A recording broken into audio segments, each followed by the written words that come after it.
so today we are going to do a little workout and we're going to use a kettlebell.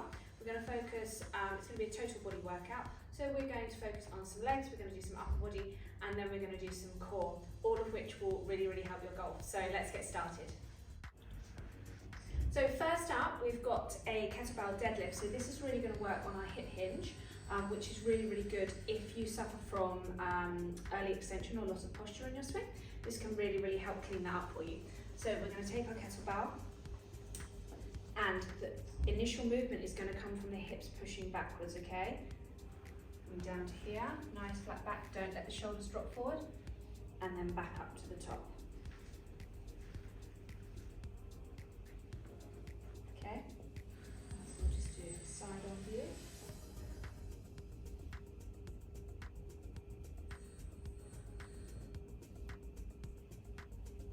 Good, and I will do about 15 of these, obviously dependent on your kettlebell weight, do what suits you.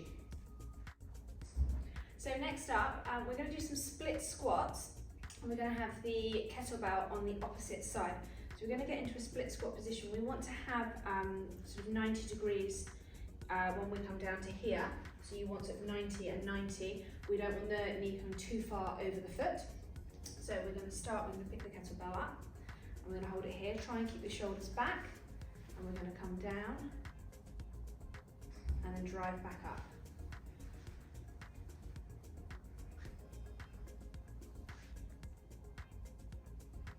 Okay, and I'm going to do 10 on this side, then switch arms, switch legs, and then we're going to do 10 on the other side. It's really important as well. Just make sure that you haven't turned that back foot out too much. Try and keep it straight and keep the hips in line, okay? Remember, be on sort of train tracks, don't try and be on just one line, so try and have your base like this, okay? If you give that a go. And then last up in this little sequence, so this is working on lower body, we're going to do some squats holding the kettlebell upside down this way. So bringing it into here, feet shoulder width apart, keep your head up, shoulders back, squat down just so that your bottom goes slightly lower than your knees. Keep the knees driving out. And we're going to do 15 of those.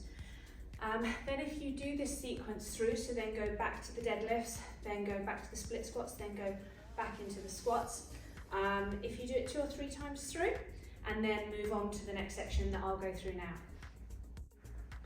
So we're moving on to more of the upper body. And we're going to start with some bent over rows, which obviously if you suffer from C posture, so that's just if you're a little bit rounded here, it can just help open up the chest and pull you back a little bit.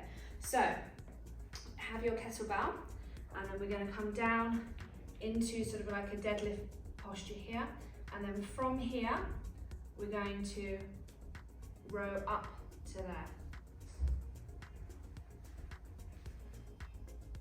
Okay, and we're going to do 10 to 12 on one side and then 10 to 12 on the other side. If you do struggle with this, you could actually use a bench and put one hand on and one foot on and then row like that, and that would just give you a little bit more support, so you can always try it that way as well.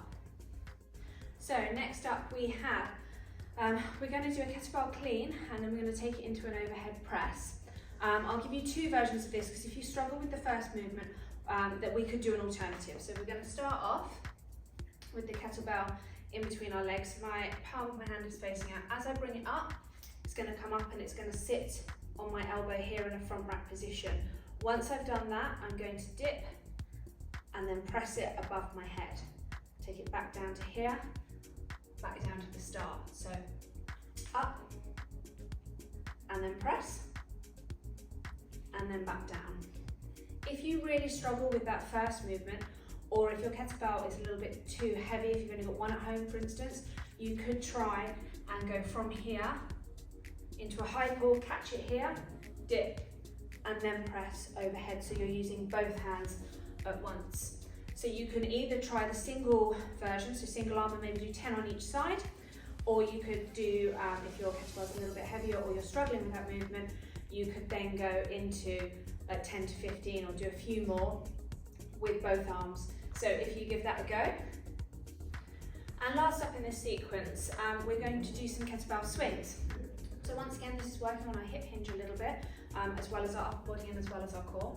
So we can either take this to eye line, so they're Russian swings, or you can take it overhead, which are called American swings. So it's going to come through and we're going to snap the hips forward, and you're physically trying to pull the kettlebell back down as well, and using those hips to drive. So it's not about squatting, it's about your hip hinge.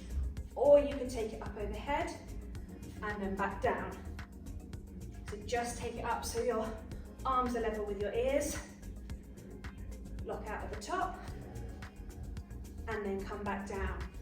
So if you're a beginner, I would start with the half swings, but if you want to give the full swings a try, then do that.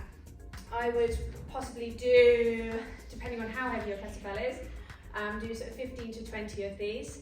And then once again, with this, you can go around and do the rows, the clean with the press, and then into the swings, and you can do that circuit round 2 to 3 times. So moving on to our core and abs section. So we're going to do some dead bugs. We've done these, I think, in a previous video, but I'm just going to show you how you can do them with a kettlebell. So we're going to come down into this position here, and then I'm going to lower the kettlebell on one leg to here, bring it back up to the center, and coming down.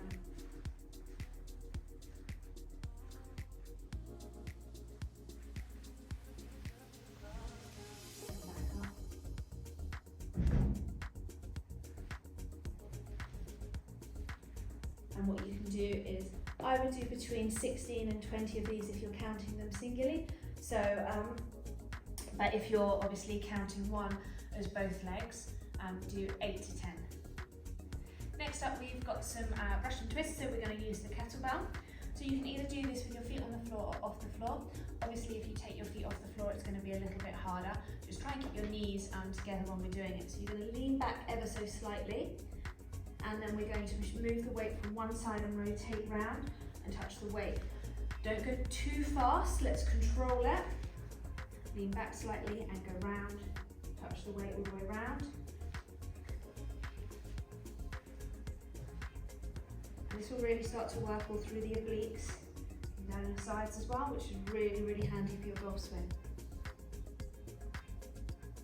Okay, and I would do about 20 to 30 of those, obviously dependent on what kettlebell weight you're using, and counting them 1, 2, 3, 4, like that.